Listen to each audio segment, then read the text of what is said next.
This is exactly right. Hi everyone, Steven here, dropping in to say hi while we're on our holiday break, hoping you had an amazing holiday. Today's very special episode is a look back at the origins of some of your favorite moments from the early days of My Favorite Murder. Thank you, enjoy, and we'll be back with brand new episodes in 2019.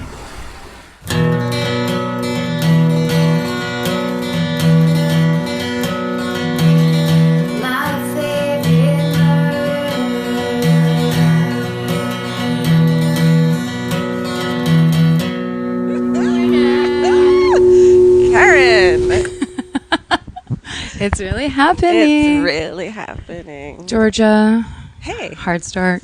Karen Kilgariff. Just go to sleep. Let's get comfy. Let's just relax into what we're about to do. That's what we're about. Big facts and truths. Yeah. So stop listening now if you can't handle the truth and facts. Or spoilers like the guy killed his wife on the stairs. Like a dude, like... It's not a mystery. I don't think a spoiler is ever the guy killed his wife, because that's like, yeah, the guy killed his wife. Yeah. It's like a spoiler is that an owl did it. That's exactly right. Good point. So we're calling this My Favorite Murder? I thought you were going to say, are we recording this? So do you want to start with is this what we're... Should we start? My Favorite Murder, and it's going to be real fucked up, and we might be inviting a murderer into our lives by doing this. I mean, but here's the thing, and this is why I'm so fascinated by this topic in general. We might already know a murderer. Oh my God, like probably. Probably, and in that way where they're just in a very cat-like, removed Dexter way, just observing all this with a kind of, they think they're smart. Yeah, isn't How that sweet. Cute and quaint. That's like the moment in Silence of the Lambs where she's like, "May I use your phone, please?" Right. Where you try to act calm, but there's no way to be calm. Right. Yeah. Oh, such a good. I read an article recently that was just an interview from the two at the Mister, I don't want to hurt your dog, and puts the lotion on.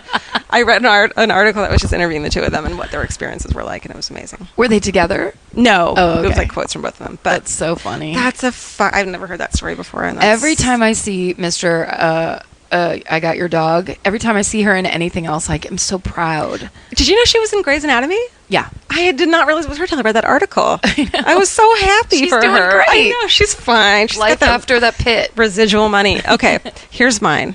I'm going to read this one from someone on our Facebook group, Lori Baker Martin. Darling girl. She says, here's a murder that happened in my hometown of Coffeyville, Kansas on December 11th, 1999. A man named John Dalton, a social worker, married a woman with 2 kids. Her name was Holly Stack. No one knows exactly what sent John Dalton off the deep end of these things. His former landlady said he was kind, attentive, charming, but he hid behind a door in their house on that day and waited for his 2 stepchildren to come home from school and then beat them to death with an aluminum baseball bat. I know. Then he hid out and waited for Holly to come home from work. He did the same to her. He stayed in the house with those 3 horribly mutilated bodies for 3 days. He even ate meals in the kitchen with them. So clearly he fucking something crazy. went. It's not like he just wanted to kill them. Like something snapped. Yeah. In the end of it, this story is both unsatisfactory and fulfilling. John Dalton was arrested and charged with the murders, but he never stood trial. While he was waiting for trial, he developed throat cancer and succumbed to it behind bars 2 years later. On a more satisfying note, Coffeyville has started a safe house for women on that site, at that site. Oh, that's cool. It's called Holly's House. Incidentally, while I don't think John Dalton was a relative of Coffeyville's famous Dalton gang members, the shootout between that gang and townspeople in 1892 resulted in the deaths of 4 gang members, 4 townspeople, and the sheriff.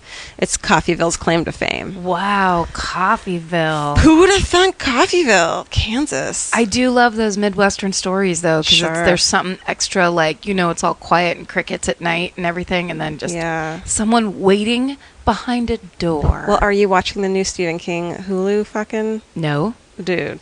Is it so good? Dude. It's so good. What's it called?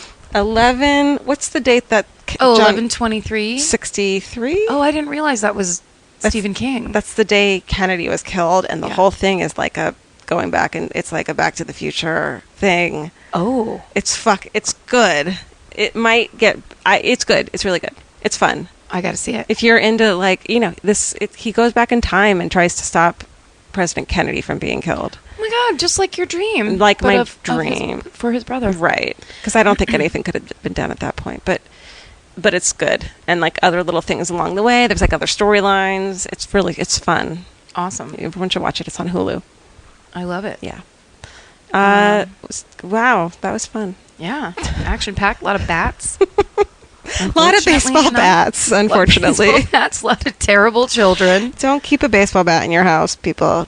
But keep those murder stories coming. Please. We do love them, and we are reading them. Oh my God, we are. And it's just kind of exciting. Yeah, we love it. You guys, thanks for listening. Follow us on all the places we talked about earlier. And rate us on iTunes. Rate, review, and subscribe. Subscribe. Please do that, because that gets us so many more viewers and listeners, like the higher up we get, and we want everyone to listen to this because we want everyone to be fucked up in the head. Yay. Like us. We need to share. You know what? Sharing is caring. It definitely is. I'm talking about.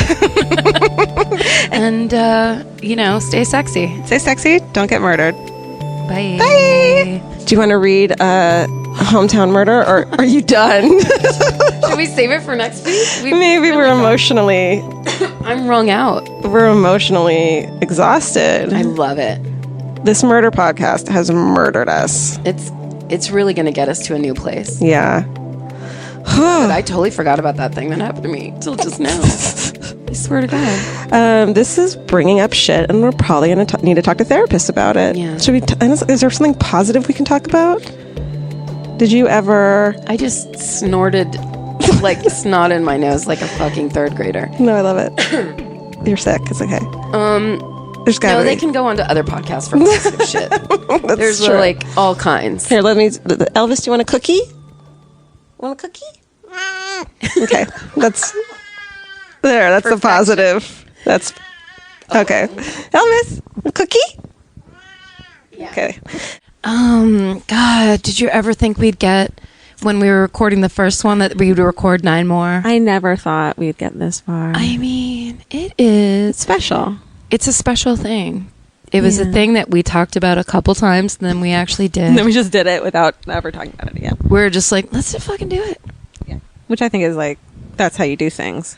I think so. Don't overthink it. No. Don't be afraid to fail. Don't overplan. Don't plan. Floss. And floss and wear SPF 30 or higher. 30. You heard the song. You know what you're supposed to wear. I mean, listen. Look and listen. Look and listen. Wear your mother. Watch out. Wear your coat. Listen to your mothers. Karen and Georgia. Listen to your mother. Listen to your mother. I'm Georgia.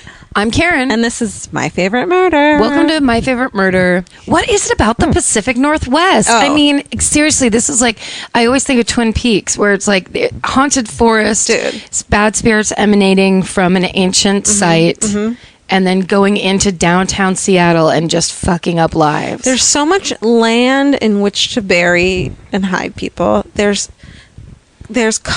depression because the weather is so fucking dark, right? Like, yes, dark thoughts. Everyone there has seasonal affective disorder all year round. Is that a thing? Across the board. It's called depression. It's called depression. Everyone's got it, and it makes them serial kill. No, it's heavy. It's I have to say, the couple times I've been to Seattle, I've had a lovely time, and it's been in the summer. It's so beautiful. I can't stand it. But it's always it's like LA people go there in the summer, and then they're like, "What are they saying about Seattle? So Everyone's charming. wrong." And then you leave. I have a message for everyone in other parts of the country. Okay, Move to Los Angeles. It's sunny. Literally, it's what you make fun of. It's constantly sunny. There's no seasons, which I know you're like, I love seasons, but you love it until mid-February. Yeah. And it's kind of dirty. Yeah. But in a way that makes you feel like you're going to be okay. And would you rather get dismembered or just like get a random bullet on the freeway in your head? I mean, pick one. Karen, pick one. Right now? Yeah. Yeah, random bullet. Random bullet. Yeah. Although once you're dead, the dismemberment doesn't affect you. But it affects your family. No, that's very true. Also, stuffing someone into a garbage can of any kind is such an aggressive act of... There's so much hatred in that act, and that's vile. It's amateur hour, too. Because of course they're going to find They're going to find that, which maybe he wanted that to happen. So he got caught. I think they immediately just went on her computer. I think so. What I think happened is it wasn't premeditated. Oh, you know what I mean? Because he snapped. Because if someone has that much information about you on their computer and match that you were going out with that person that night and you went missing from there, something went wrong. Clearly, it's going to come straight back to you. Clearly, you have an anger issue and you snapped. Ugh. Here's the thing: fuck everyone. Right.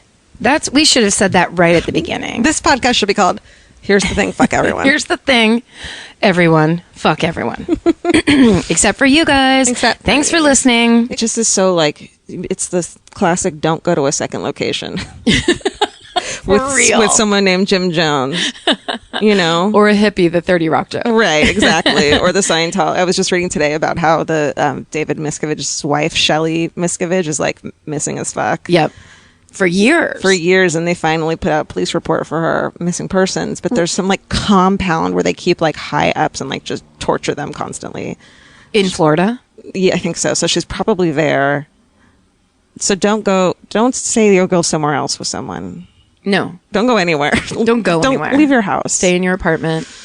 That makes me think they've got to rescind the religious tax status for Scientology. It's been proven that it's not an actual religion. It's insane. That it's basically a humongous pyramid scheme. I apologize if it's your religion and you're offended right now. I don't think they don't want you to be mad at me, but you're in a cult. Call your dad or someone that can help you. Your parents actually love you, even if they're what is it called? In you. A negator. What's it called in Scientology? You're a negative something. Yeah, you're you've got body thetans and you're there's a specific word. Trophy? No, that was last week. Yeah. Well, if you've got a hometown story, we want to know about it. We do. We're going to do a mini, so we keep saying that, but we really are going to. So please send us yours so we can talk about it. It's my favorite murder at Gmail. That's right. And look out for the t-shirts. They're coming soon. And rate, review, and subscribe, please, on iTunes for those ratings. We're on that comedy chart, man. That makes me feel good inside. Someone said they saw us in the top 10. No way. That's what someone said to me. That's cool. But I didn't look it up because I was like, oh my God. And also then, whatever. I'm gonna hold that as fact. You know what? I think we're number one. Thank you guys for listening. Yeah. And thank you for your support. You're great listeners. Yeah. So much fun. This is our tagline now, right? And are you okay with this? Yeah. Okay, so you do your part and I'll do my part. All right. You guys stay sexy. Don't get murdered. Elvis, do you want a cookie? A cookie? Bye. Bye.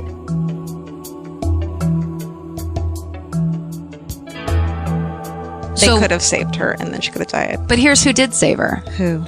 She walks a little further. A couple who was on their honeymoon. Oh, no. Who took the wrong exit and is driving around trying to get back to the I-5. Oh, which is close enough so that Mary heard the noise of the I-5 all day and was like, I just have to get back up because there will be someone if I walk toward that sound. So that's how she guided herself back toward civilization. These people grab her, put her in the back of the truck and say, we're going to get you help. And she said she heard them speeding so fast she could hear the tires screeching. They get to a phone. Can I say real quick Yes. what half the people listening that the murderinos Yeah. dream honeymoon? Exactly. Exactly. Like, what else are you going to do? Fucking play canasta? Well, because imagine you're like, oh, I love him so much. Yeah. He's the man for me. Now, if the man for you was one of those guys in that convertible, right, who was like, we have to get out of here, you'd be like, you get out of my life forever. Yeah, I bet they're still together. 100%. Yeah. They get to that payphone, they call, and they airlift her to the hospital. Oh, Yvette. So it wasn't even an ambulance situation. They were like straight in. So. Oh, honey, the relief she must have felt. Oh my God. To be saved. So sorry, I'm on the next page already. Because yours, by the way, I want everyone to know you're like fucking telling this. You're not even looking at your notes. Because because I remember this happening when I was little. Holy shit. And I remember my mother being so livid. And she would talk about Lawrence Singleton, this disgusting piece of shit. She would talk about him all the time. Well, because I'll get into it. I have to go faster. Were all these details on the news? No, but it was a man who raped a girl, chopped her arms off, and threw her into a ditch. That's enough. That was plenty. Yeah. Because you can't, that's when it was like, oh my God, that could happen. Totally. That's real. Even the word rape, like you don't even talk about, like couples in fucking sitcoms didn't sleep in the same bed. Right, exactly. It's like, well, I'm not from the 50s, Georgia. Oh my God. I mean that the Brady Bunch was the... Oh my God. So she lost over half the blood in her body. Wow. But from her hospital bed, she described a picture of him so accurately to the police sketch artist that Lawrence Singleton's next door neighbor saw it and immediately called the police. And even though she was friends with him and like knew him for years, she was like, that's Lawrence Singleton. That's my next door neighbor. She's one of us. So yes, exactly. So, and I do have to say this in the article that I found that a piece of information from, for some reason in the line, it said housewife and bowling expert. Wow. I want her life. They really described her to a T. I want that life. That's a pretty good life. Yeah. So they arrest Lawrence Singleton 9 days later. I like to call him Larry. And when he was questioned, Singleton told the police that Mary was a $10 whore, that he was passed out drunk in his van, and that his other friend Larry is the one that attacked her, and that there were 2 other hookers in the van at the time. What a fucking monster. Lunatic. So she testifies against him in court. Get it, girl. With her 2 prosthetic limbs on. She'd already been fitted for them. She was still a teenager. I mean, that is a hard thing to do on its own. Now listen to this. As she walks out after testifying against him, he whispers to her, if it's the last thing I do, I'll finish the job. Oh, I was hoping she'd say, motherfucker, or like something at him. No. Oh, that poor girl. She ran out. So, in March of 1979, a San Diego jury convicts him of kidnapping, mayhem, attempted murder, forcible rape, sodomy, and forced oral copulation, and gives him the maximum sentence at the time. Can I guess? No. Go ahead. Sorry, I'm just keep interrupting you. No. 7 years? 14 years. For all of that, for all of those crimes combined, the maximum legal sentence was 14 years. That's like almost how old she was. Yes, that's exactly right. So the judge who had to pass that sentence said, if I had the power, I would send him to prison for the rest of his natural life.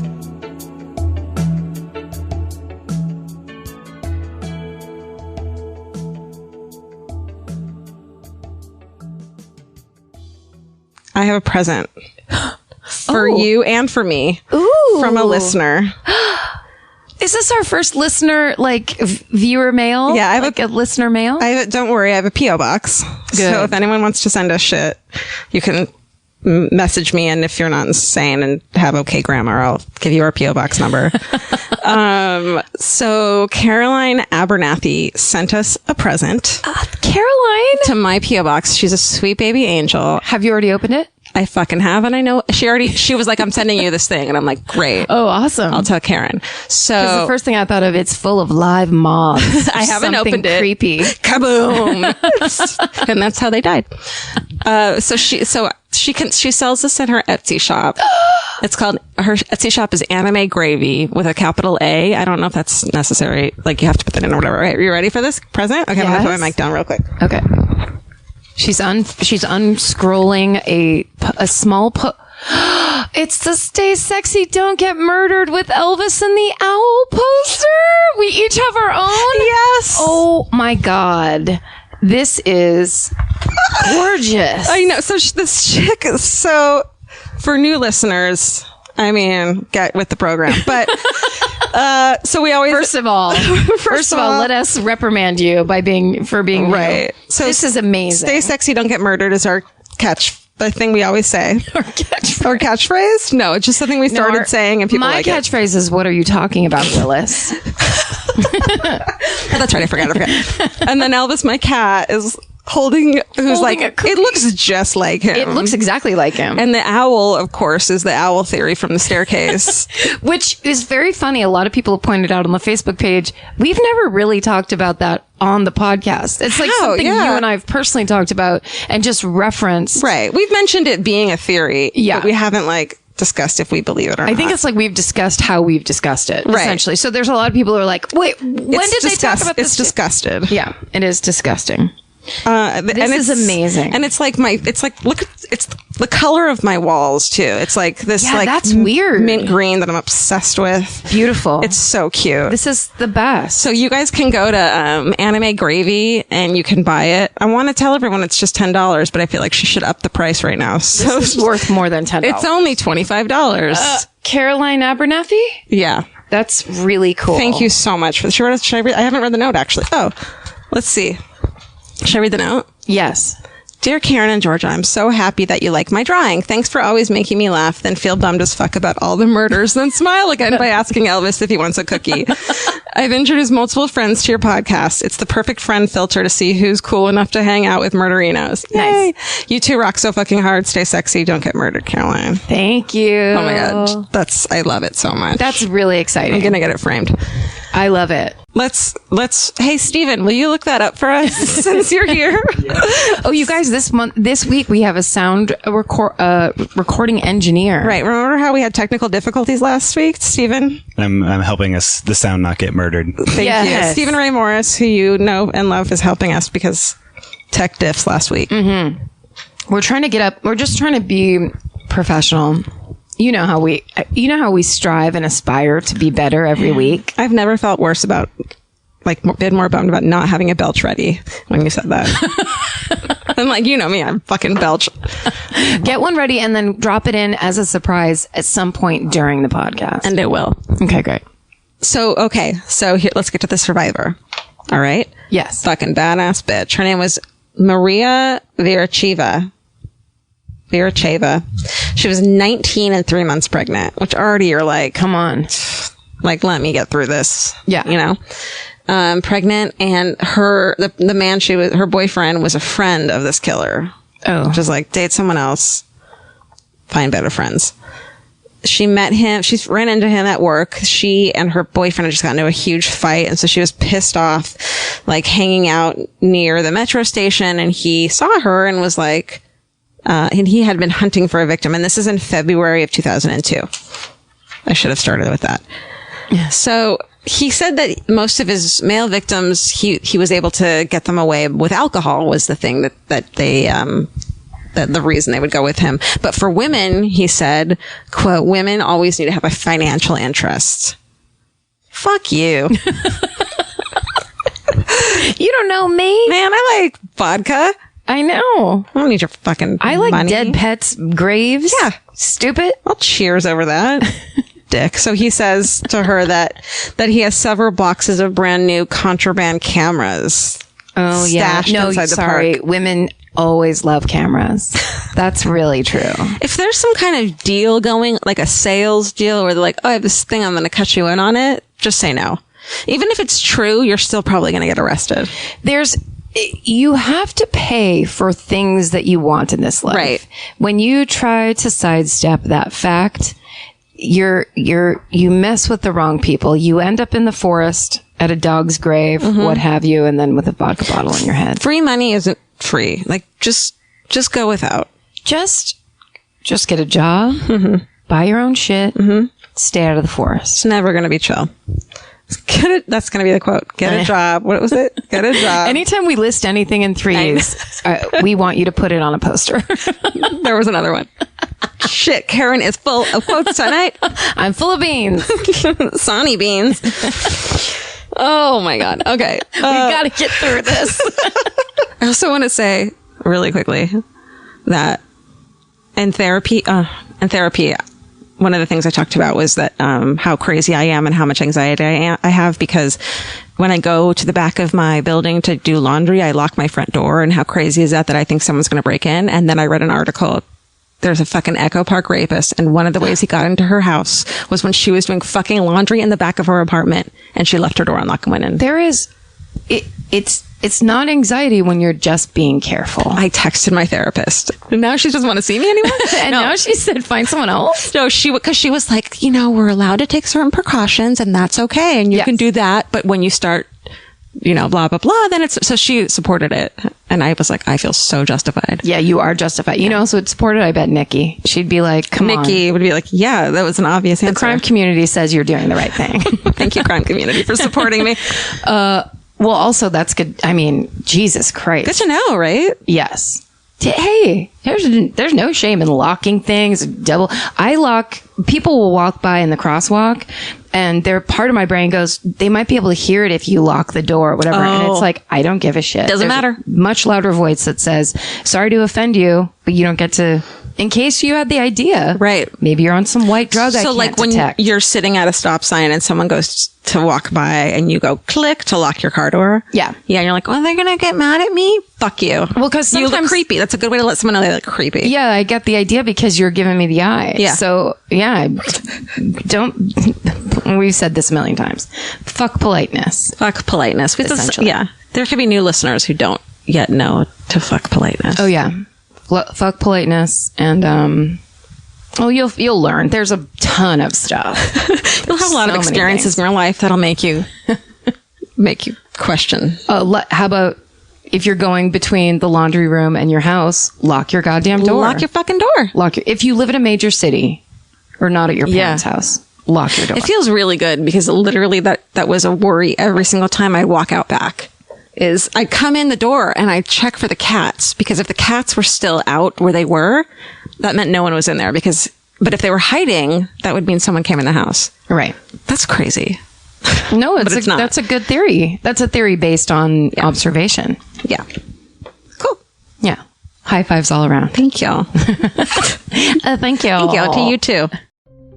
With America's #1 meal kit, HelloFresh, you'll get easy, seasonal recipes and pre-measured ingredients delivered right to your door. All you have to do is cook and enjoy. HelloFresh makes cooking delicious meals at home a reality.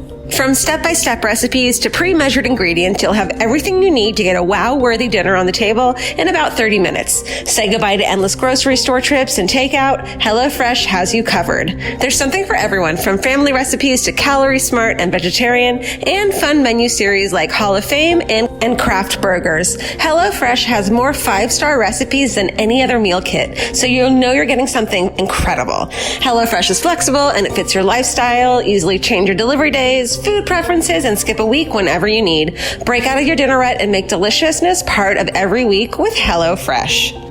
I love that even though HelloFresh is super easy and they make it really basic and straightforward, you still feel like you're cooking this incredible home cooked dinner, and that makes me feel good about myself. And that instead of just ordering takeout, I'm actually making something and preparing something at home, and it feels good. So for $80 off your first month of HelloFresh, go to HelloFresh.com/murder80 and enter murder80. It's like receiving 8 meals for free only at HelloFresh.com/murder80, promo code murder80. Go buy.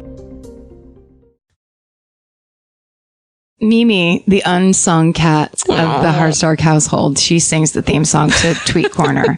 Meow, meow, meow, meow. Mimi's got to have her spot in the... Yeah, this is it. She's come to shine. Ready, Mimi? Meow, meow, meow, meow. She's totally asleep. Someone on Twitter named Trash Panda IRL. I love it already. That's not a real person. Read what her name is. Oh, Tween Sensation. Tween Sensation is her handle. Okay. Trash Panda IRL is her, I don't know, account name. I don't know. Trash Panda.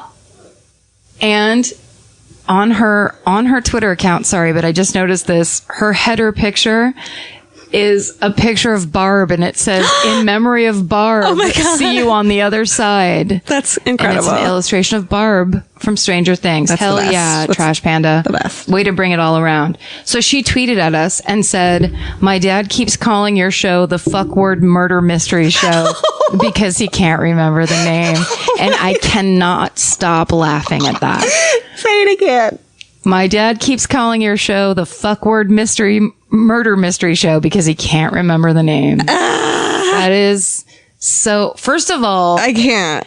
if my dad heard a podcast where girls were saying the F word, he would pull the stereo out of the car and throw it onto the highway.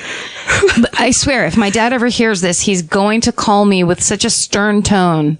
And so I love the fact that Trash Panda IRL's dad is even listening to it at all. I love him. I love him. He sounds like my dad. And I think we might need to change the name of this podcast to the Fuck Word Murder Mystery Show. I try not to do this, but someone who makes the memes needs to get our logo and change it into, say it one more time because it makes me so happy. The Fuck Word Murder Mystery Show. It's just beautiful.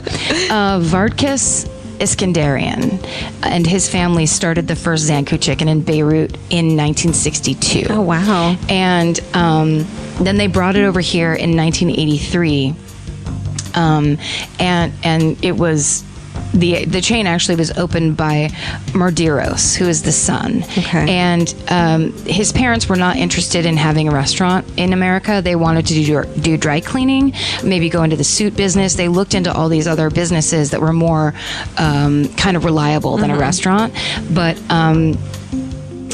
Mardiros believed that he looked around and he saw how few Middle Eastern restaurants there were with such huge populations of people that would appreciate the food. There was almost no food to feed them that was like from their home. Totally.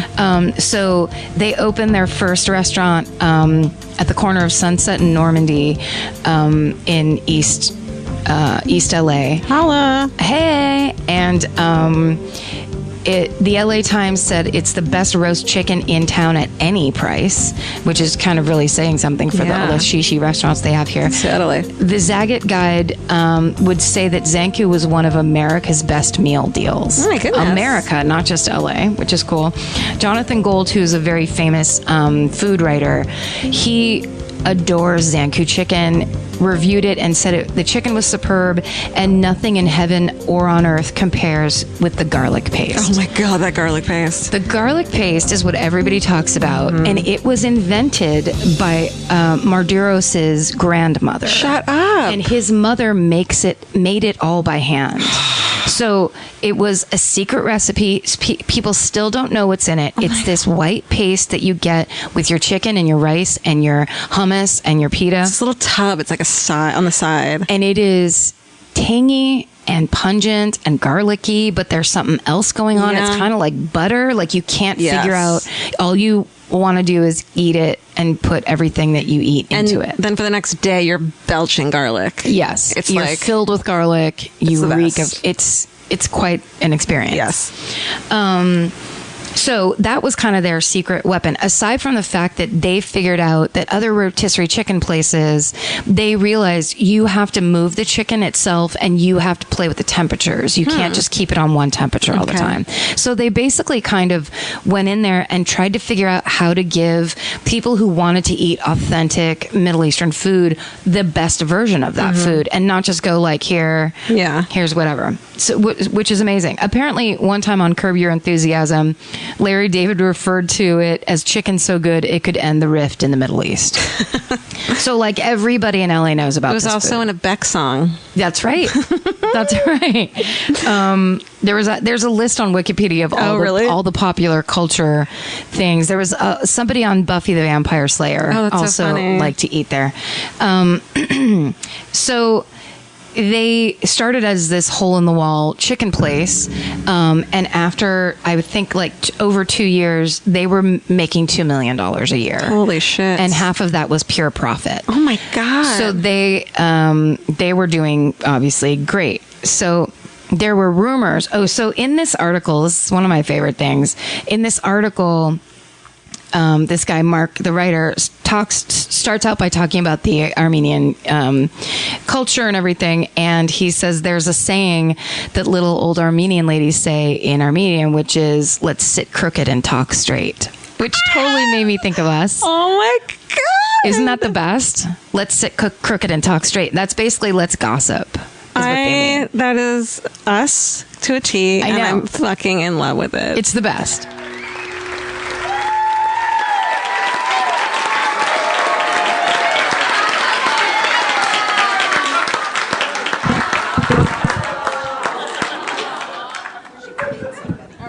did this wrong. All right, there's trash. Just don't worry about the trash. Glamorous, classy, professional. Hi, welcome to My Favorite Murder Live, everybody. We had them recreate my apartment. Yes. On stage. Georgia's blue curtains are gorgeous. Oh my God, can we talk about this? Yes, can we please? Fuck. Karen, tell me everything. Well, last week when we were talking about how we are going to come and do a live podcast, and we were talking about all the things we needed to do and bring and have to recreate the same environment that we have in Georgia's hot, hot apartment when we record every week. And Georgia made a joke and said, I guess I'll buy a cage to bring Elvis. And I said, or you could just have him stuffed. And her heart broke in front of me. And now I'm that friend. So I've been trying to think for like 6 days, trying to think like, you got to make good on that piece of bullshit.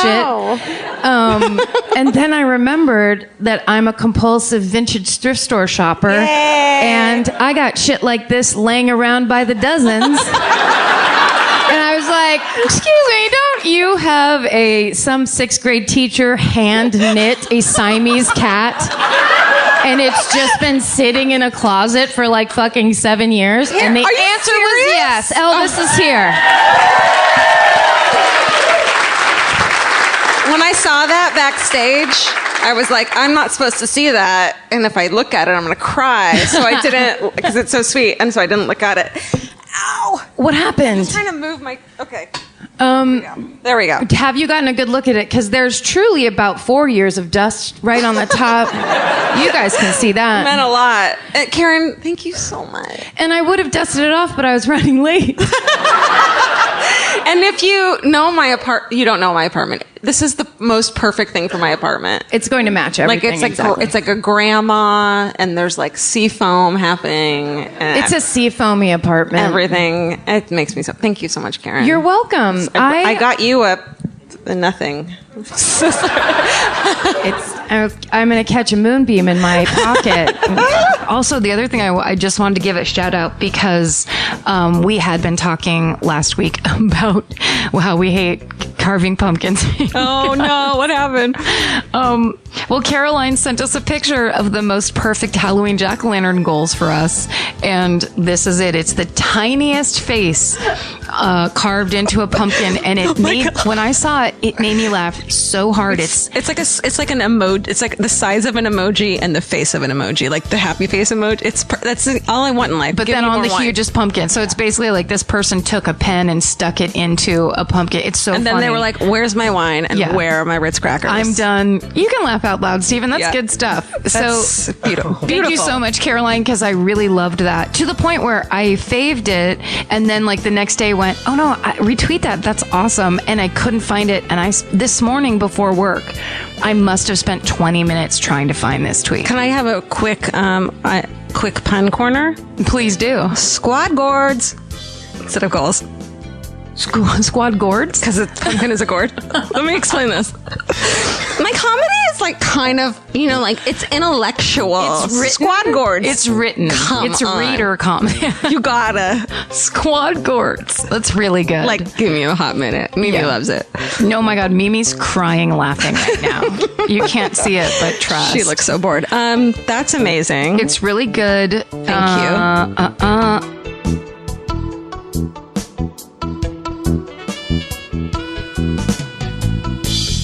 So Renee and Rachel, the older girls, were old friends. Renee asked Rachel to come with her shopping. And then Renee's boyfriend was going to come, but he went to a friend's house. So his little sister, Julie, begs to come. So they bring her boyfriend's little sister along. So it's the three of them. They get to the mall. Rachel parks her car at the top of the fucking car park, Oldsmobile. And they go shopping. People see them because, and this needs to be our new shirt, she's wearing a shirt that says, "Sweet Honesty." What? That's 1974 for you. What the fuck? What stoner put that thing together? Sweet And you know it honesty. was like crazy cursive with the totally. Y on the honesty. And then, did like 3 loop-de-loos. Glitter like all around Just it. on the tits. Yeah. No bra. No bra. No bra. Didn't have to. 70s tits. Like, that's a thing. Yeah. For sure. They were real low. So a ton of people see them at the mall, because people see her shirt, whatever the fuck. And then that evening, families get worried, as they do. They go out looking for the girl, and they find her car where she parked it on the roof of this mall area. And in the car is locked, and inside are the presents. Oh. So at some point, they went to the car, put the presents in there, locked the car, and then what? Right? Yes. I don't know. You have to tell me. So they're freaking out. The next day, a letter comes in the mail, and it goes to Rachel's husband's house. Now, Rachel, who was 17 and married. What? Yeah. Wait, is that sweet honesty? That's the other one, even. Okay. A 14-year-old is wearing a sweet honesty shirt. Fuck. Ugh. Don't let your babies Grow up to be sweet honesties. for real. Sweet honesty. Sweet honesty. She didn't understand. It's actually, you should sweet kick him in the dick. That's what her shirt should have said. You guys pepper spray first and fucking apologize later. Right? These days, George's favorite thing to say is, should I pepper spray that guy? It makes me laugh so hard. I can't remember where we were, but you were just like, do I need to pepper spray this guy? It's like, please don't. Not right now. Why not? Just spray it around like room freshener. In your mouth? What is it called? Banaka. Let's do this. Well, I did a very pandery thing, and I picked a Chicago murderer. You think you're better than me? What's that? I said, you think you're better than me? That's right. But also because there were so many choices. A lot of people love to talk about how, like, the Pacific Northwest, you have so many murders in San Francisco. Hello, Chicago. You guys want to kill everybody. All the Chicago time. just doesn't brag about it. That's right. They're just low key. Yeah. Like, yeah, well. They're just like, yeah, let's go have a beer. I don't need to talk about that. Well, how are you doing? More importantly, we don't need to talk about the torso murders. How are you doing? Eyeball killer? No, that's not here. Never No, mind. that's Go on. Cleveland. Anyway. So Sounds about there was a right. lot, it's lippy. There was a lot of choices to choose from, and there was a lot of favorites, but I actually had to go with, this is my original, the reason I got into reading serial killer books and watching true crime shows, fucking John Wayne Gacy.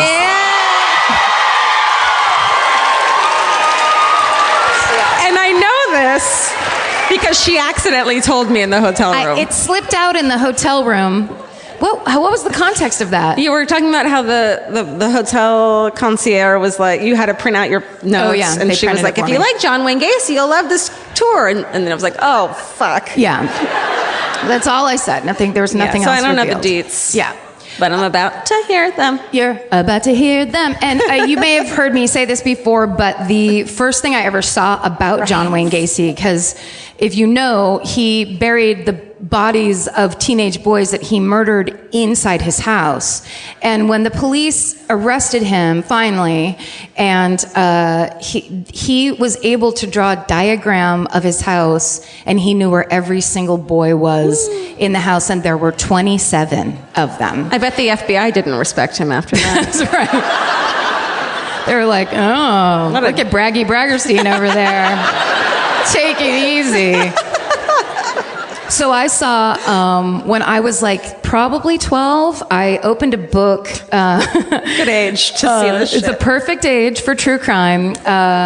Opened a book, and they had drawn, based on the diagram that John Wayne Gacy had drawn, they had, because they just used like long rectangles to show where the bodies were, and some artist had basically drawn body shapes, like it almost looked like a chalk outline, but like body shapes in a house diagram. So was childhood, and Joni loves Chachi and fucking. this and that. And I look down at this thing and I'm like, why are those boys floating in those boxes? And then I read underneath it and it's like, 27 bodies were buried inside this house. And I was just like, okay, now I know that. And now I must know more. And I won't stop. Adding that to Charlotte's Web and all the shit you already knew. That's right. Some pig. So let's talk about fucking good old John. Also, the middle name Wayne is very common in serial killer world, which I think is kind of great that he Why is that? got in there. I don't know, but they named him John Wayne Gacy because his mom loved John Wayne, the actor. Red flag. Right? Not a good sign. No. That she loved film. So John Wayne Gacy was born on March 17th, St. Patrick's Day, 1942, at Edgewater Hospital in Chicago, Illinois. Anyone? Edgewater? Anyone else?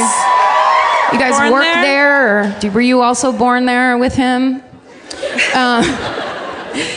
He was the second of 3 children. He had an older sister and a younger sister. And his father was a machinist who had been in World War I, and he was a very bad alcoholic. So the story was that his dad would come home from work, and he would go down into the basement and drink brandy, which sounds classy.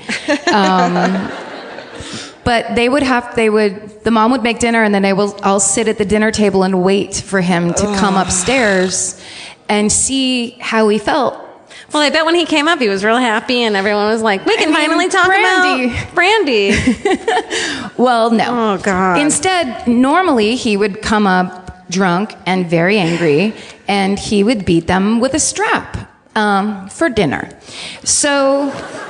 I'm good tonight on strap. I'm so full of strap from last night, Dad. You can give it to her, though, if you want. She's real hungry for a strap. And part of what they think what fueled his rage is that John was basically a mama's boy, and he liked that, the father was into fishing and hunting and man, and John liked to cook, and he liked to be in the kitchen with his mom. He liked planting flowers in the garden. Things that in the late 40s apparently brought deep shame upon you and your ancestors and were unacceptable and made you drink brandy and beat children. So it sounds like the norm back then, though, Yeah. I think it is. It's like everybody has to fit into their box, and if you don't, I'm going to punch you in the face even though you're 8. All right. And then I wrote down there, toxic masculinity ruins the party again.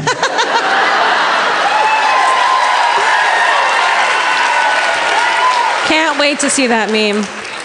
So here's the thing. So he gets a job in Las Vegas, and I was thinking about this, the first job you get out of high school, it's usually based on the thing you kind of like the most or the thing that you're into. So I worked at a yogurt shop because I fucking love eating so much. I worked at a bakery. Did you? Yeah. And John became a janitor at a mortuary. Yeah. Because it was his passion. Oh, dear. The dead. And he actually later admitted to the police that when he worked there one night, That's right. No. He got into a coffin with the body of a dead boy and fondled it. It gets so much worse.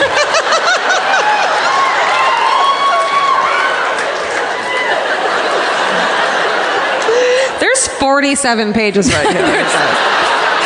A lot of this is my poetry I'm going to read later.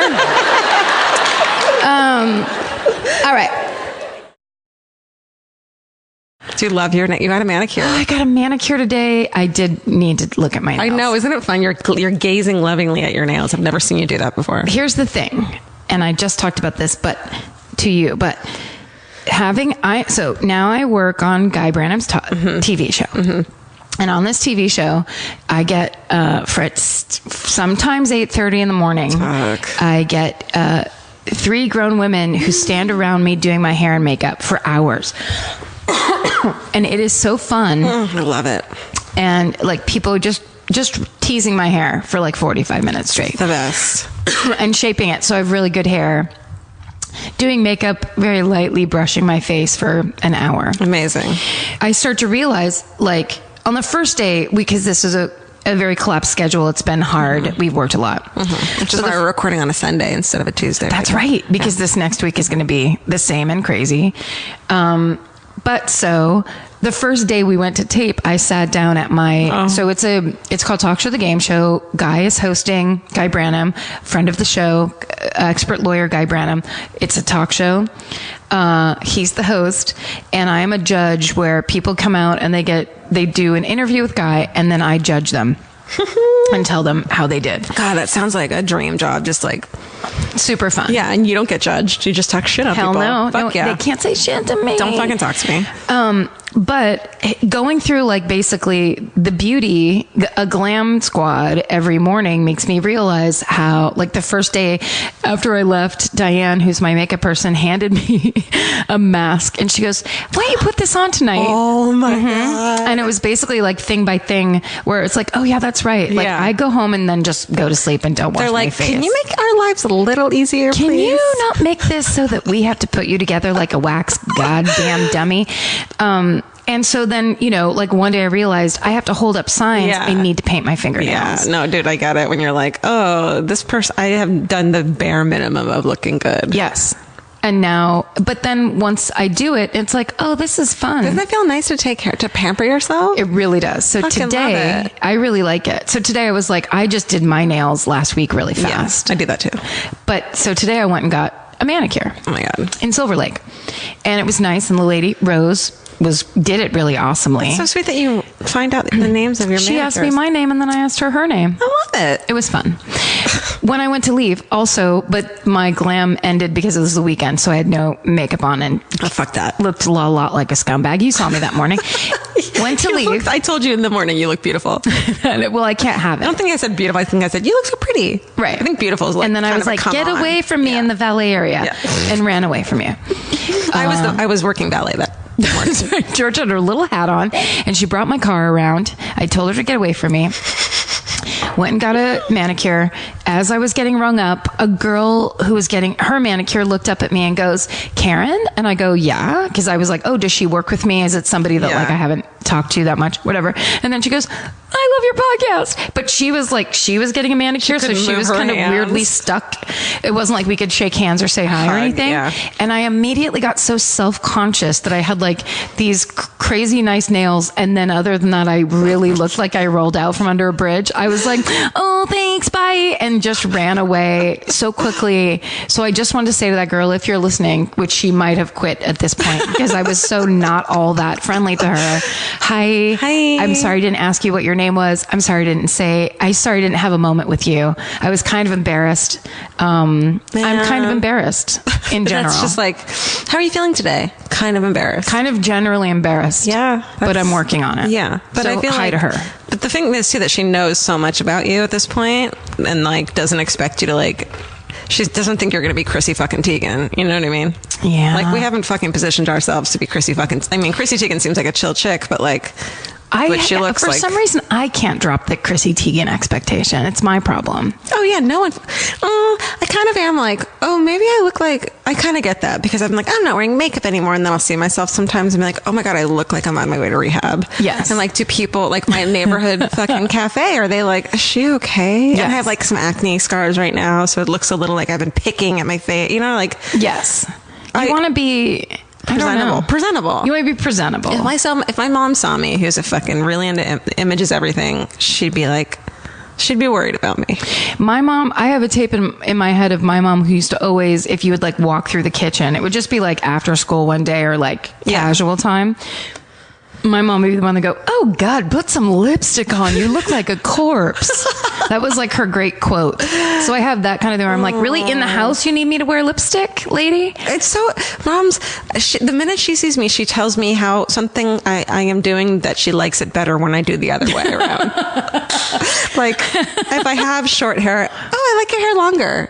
Not like, you look cute. It's like, oh, I like your hair shorter. Like, it's just like, here's what you've done that doesn't please me. Yes. And I'm like, fuck you. You voted for Trump. What do you, here's what you fucking mom. That's right. You don't get to tell me nothing anymore. No. So, No. moms and dads. Do we have corners?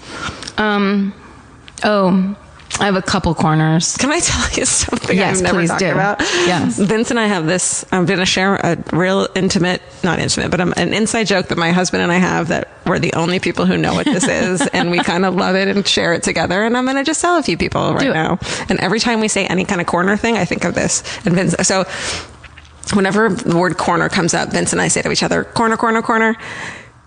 And the reason is because we would go to this like late night diner in Los Feliz called House of Pies. That's like the fucking best, like old school diner. And there was this chick who was a waitress there who was like late night waitress. You could tell she was on like Adderall and fucking like buzzing on coffee and shit. She was really cool, but she was like clearly buzzing. And every time she'd have hot plates on her, you know, when you're a waitress and you have to say behind you, when you're like behind someone with plates so they don't walk into you, she would come around the corner with these hot plates and go corner, corner, corner, corner, corner, corner, corner, corner. So you're like eating your chicken pot pie or whatever, and you just keep hearing corner, corner, corner. And Vince and I would just fucking crack up. So whenever we hear someone say corner, and this was like 3 years ago, and we're still like corner, corner, corner. Yeah. Now I just told everyone. So let's do corner, corner, corner time. I love it. Is it corner, corner, corner time? It is. Fuck,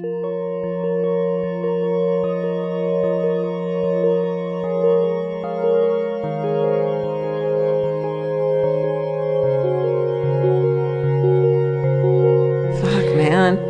How have I never fucking heard of him? It's such a fascinating case. There's way more to read, but like the idea that while he was murdering sex workers and then writing columns about the murderer and the murders and asking people how they felt, and he was writing about the, like acknowledging and writing about the murderer. Yes.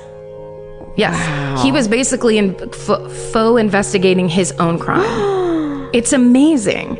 And that was That's the thing so that stupid. I was trying to find this, but one of the experts talking about him said the thing about the psychopaths, the kind of psychopath that he is you stop focusing on what they do and they make you focus on them. And that's how that, like, it's cult of personality. So when he was in jail, the fact that he had strangled a young woman faded away. And it all became about me and my life and how hard it's been for me, and read my autobiography. And this is so sad. He never said like, I made a mistake and killed this, like, no. thing. It was like, don't even point that out. No, it was all about him. And he was smart enough and manipulative enough to play the part of the person they were looking for, you know, to really kind of like be the face of and spearhead this resocialization plan.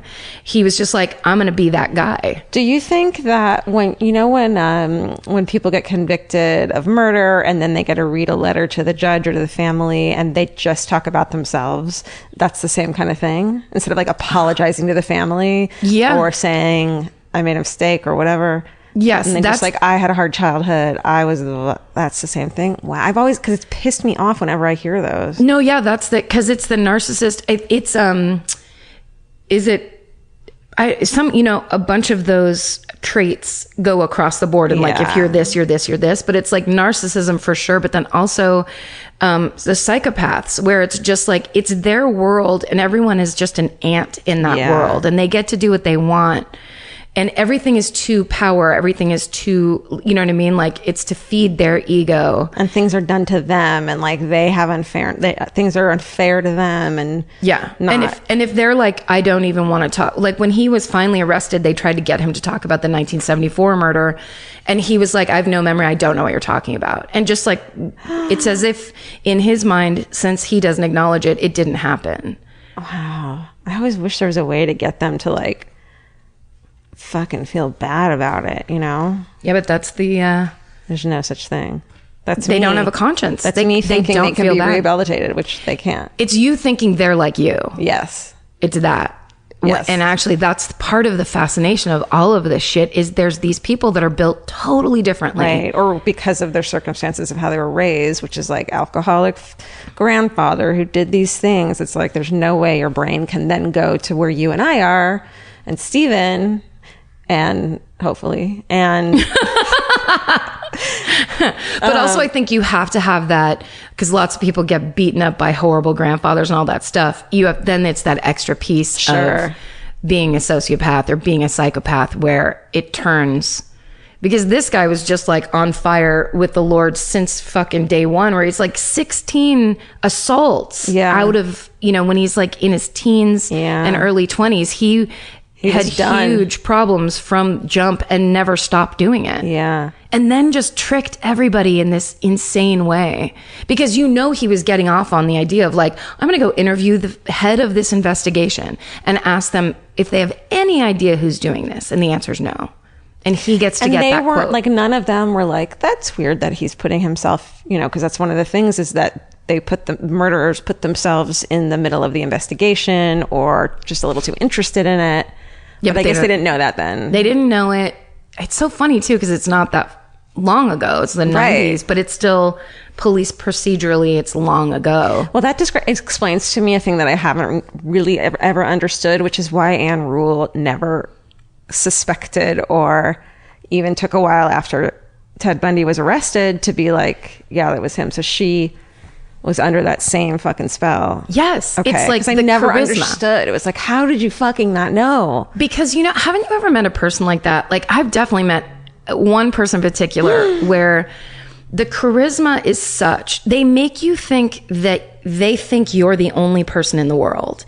And that most people never get that unless you're like exceedingly beautiful or special in some way. Or it's this actual specific relationship you're having that's because of the two of you. Right. But because Vince makes me feel that way and I don't want to make it. Well, that's because it's you make him feel that way too. Right. But when you meet those people, like in my opinion, I think a lot of love at first sight is like the first time you meet a sociopath, because they know how to manipulate you, and they have their reasons for it. Even if it doesn't make sense to you, or in your mind, it's like, why would he do that? Yeah. We had this magical thing. And what it's are you like, trying to get? What are you getting out of this? Nothing. And having young women be in love with you everywhere you go, is part of it. Yeah, because we don't need that. So we don't understand why other people would need that too. Right. Or if you need it, you can then go, yeah, but that would be mean to do to a person who I didn't love back. Like you can bring an actual, conscience into it. I saw a relationship like that of two people I know, and it was like, everyone was like, how the fuck do you not see this person doesn't think like you? Yeah. And it's like so surprising to see that from a smart person not understanding these like really obvious to everyone else. Don't you think smart people are almost more susceptible? Yes. Because it's like, I never think I'm going to fall for anything. Yeah. And they're almost more like they can intellectualize away these things because they're not just ding dongs going along with it. They're like, well, I'm really smart, so I would clearly know this. Well, and also I think that brain-based people ignore their gut more. Oh, yeah. So it's like, I've met plenty of people who aren't, say, book smart, which I also didn't mean to just say I'm so smart, because I've proven here time and again that I'm not. Listen, if this is your first episode, you know that we don't even have to say that. Please know this. But there are people who don't get bogged down in thinking and just go, ew, give goodbye. This feels awful for whatever reason. Whereas if you're a big thinker and a big analyzer, then it's like, this never happens. And this is, I'm magically being chosen by this amazing magical person who is so charismatic and so, you know what I mean? Like does a thing that you're like, what? This doesn't happen. This is uncommon. Well, I want to say it's also because of self-esteem. No. I was going to say it's also because you and I have been through a lot of experiences where that has happened to us. And we have, since we were very young and went through some shit. But it's also, so we're like skeptical and thinking that way. But also when that happened to me when I was younger, I had really low self-esteem. Yes. So, it's not just that I didn't know. It's that they were like that or what people were like. It's that when someone treats you that, it's almost like they find the people with low self-esteem. And they do. They can see you at a bar that you are that person. And the moment they say a word to you, they can tell if you are or not. That's right. That's exactly right. Because, it's funny. The person I'm thinking of that I had this experience with where I was like, the things I was thinking that it was and the reality of what it was, I learned terribly about a year later when I watched him do the exact same thing to my friend who does not have low self-esteem. Oh. When I introduced them, I was standing there and I watched the look. It was like watching a look come over. It was like watching a predator, like see, like like a thing change colors to fit the environment. Yes. And when I saw the look on his face and my heart just dropped of like, oh no, it wasn't love at first sight. That's the thing he does to everybody. My friend was just like, hey, what's like, nice to meet you, and moved on, didn't give a shit. And I was just like, work on her. Oh man, this is all so awful. Yeah. Yeah. But I don't think it can happen to us again. Or if it does, we'll be more aware of it and, listen to our fucking friends. It'll never happen again because I'm an emotional lighthouse on the very tip of Maine. And I'll be there forever. Goodbye. Well, at least you're going to have lighthouse cats. That's fun. It's really the only positive I can think of that. At least you always get free clam chowder at a lighthouse. Oh my God. With the oyster crackers on top of it. And the big sweater, and I'll play the cello. Oh my God. This is going to be great for me. Mimi, go live with Karen in her lighthouse. I should get Mimi. I'm her number one fan. So we did get a present last week, and it was from another person that I know from Twitter, Andrew. And he tried to send this thing twice. I'm sorry, I don't pick up my P.O. box enough. And I think they fucking hate me there too. Because you get so much stuff now? Yes, they fucking hate me. Lots of presents. Well, he sent us, he's a woodworker. Oh my God. And we got these gorgeous pens in hand-carved pen holders, pen cases. Boxes, whatever they were. And then he carved Steven a comb for his mustache. A giant wooden comb for his mustache. Stephen, have you been using it? I mean, every day. My mustache, I feel like it does look good. It's like, it looks good. I gotta, keep it tight. Yeah, that's right. It's part of your persona now. High and tight.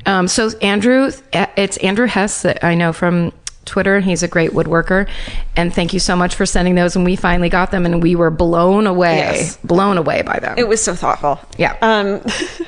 I was always trying to think of things that make me happy or things that I loved, and I just put up this hummingbird feeder right outside, and I love hummingbirds, and there's been it's been like a swarm of hummingbirds, and every time I see one, I yell, even if I'm alone, hummingbird! I just can't not yell, hummingbird! Even though it's every 10 minutes.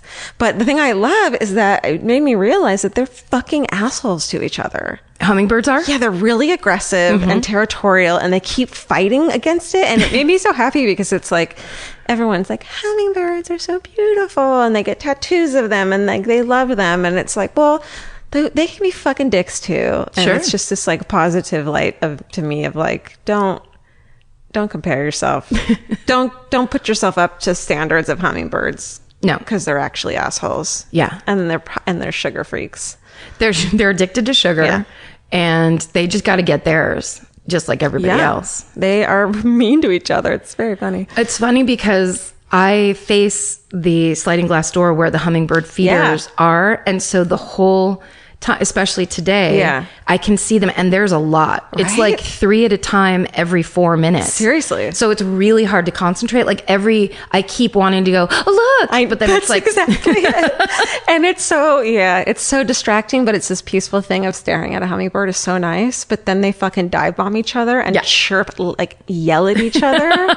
And then you hear their wings or this zzz, it's just really fun. They're cool. Yeah. They're super cool. There's actually a video my friend sent me once. There's a guy who put a GoPro on his face and then put a hummingbird feeder near under the GoPro, so that it was basically hummingbirds flying up to his face. Oh my God. Drinking their stuff, but so he could get these first person view slow-mo of hummingbirds. Dude. It's the best videos. People are the best. Hummingbirds are fucking dicks, so don't worry about your life. Right. People are the best. Yeah. Especially when they have a GoPro strapped to them. Listen, what we're trying to teach you might be unclear now, but it's going to become clear very soon, within the next 10 years.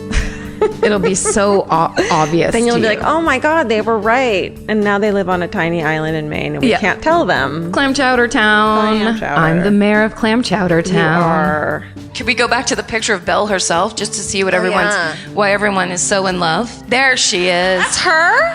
Yeah. Oh, she's pretty. She's not. Am I wrong? What's that? Is she pretty?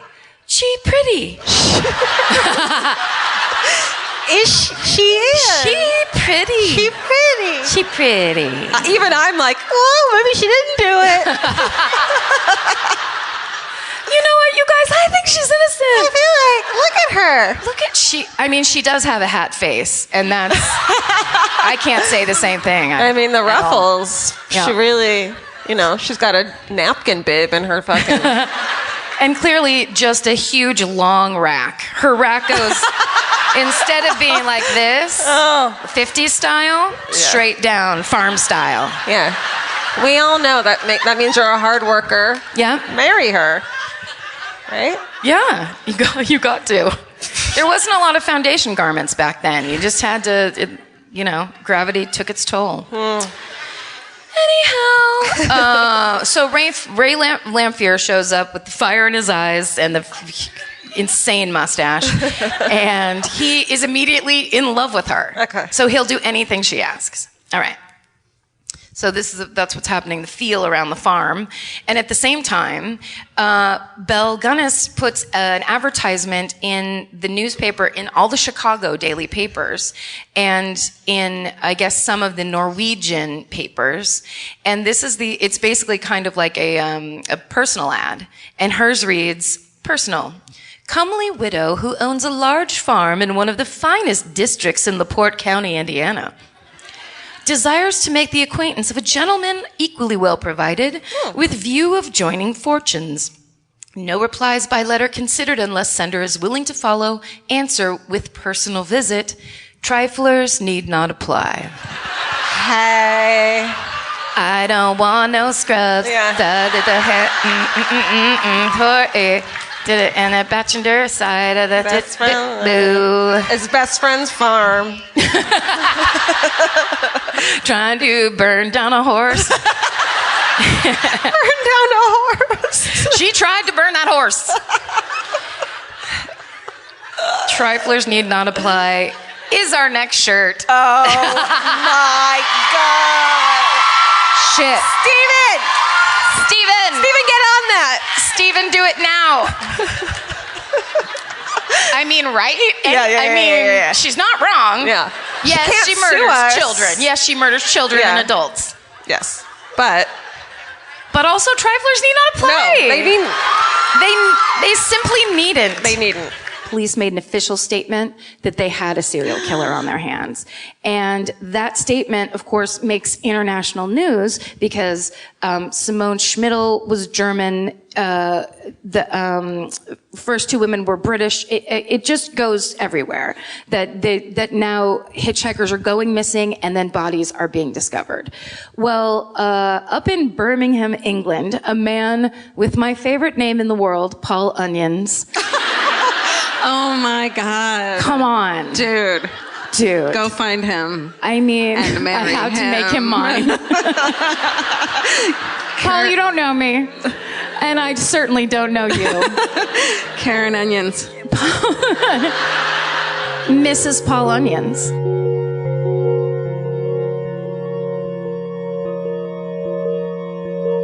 Give me 1 second. What do I like about this world? It just can't also be like selfish. Like what? I don't know, because yours was very sweet and giving. Like being alone. No, I think that's really good. To you? Of course. You can leave this part in. So Vince was gone last week. Missed him, love him. It's so quiet and weird here without him, but God, there's something about being alone and just like watching whatever you want to watch and lots of farting and drinking, having a drink and talking to your cats and like singing stupid songs. And I really enjoy that a lot. Yeah. In a way that's like, doesn't mean I don't love Vince. Oh, of course not. No. I think it's almost like a resetting. Yeah. When you can just get a little, you have to be careful though, because then after a while, like I think I have thin skin about it where now I'm becoming that kind of person where like I need things to be a certain way because I'm so used to always only having things exactly how they want them, which isn't good. Yeah, but then when you meet someone you really like, you're like, oh, I like the way he does that stupid thing. Yeah, whatever. that's true. You know, it's like, I had some greeting or some like saying I saw a long time ago that said like, when you don't like someone, the way they eat pisses you off. When you like someone, they could spill food on you and you'd be so thrilled about it. Like something like that, where it just depends on the person. Yeah, that's very true. But there is something very zen about just like being in silence or just kind of doing what you want and not always. For so long, I really always had to have like 3 people around me at all times. And it's just kind of knowing yourself too, and knowing what you would be like alone and your schedule and like how you would fall asleep at night, which is apparently on a fucking naked bed with my fucking vintage comforter just and no sheets covering me. And you know, it's kind of cool to check back in with yourself like that. Yeah, I think that's really good. Yeah. And then when Vince came home, I was like, great, I gotta be a human again, and I actually have to shower. Yeah, he's very strict about that stuff. Yeah, being alone.